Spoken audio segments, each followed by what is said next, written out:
busque essa luz. Quem olhar para você vai falar, coitadinho do bom Rodrigo.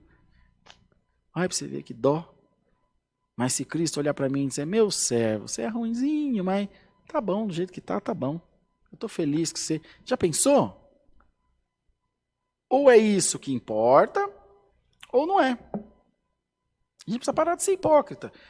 Eu me importo em ser reconhecido, eu quero chegar na igreja abalando a banca, abafando a banca, o mais bonitão, a melhor pregação, falar o tamanho dos cravos que pregou a mão de Jesus na cruz. O que me interessa o tamanho do cravo que foi fincado na mão de Jesus, o que me interessa é que ele saiu de lá e está vivo.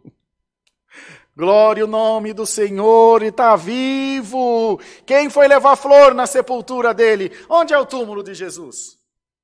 Para não levar umas flores lá. Ele já ressuscitou, não tem túmulo. Vivo não precisa de túmulo.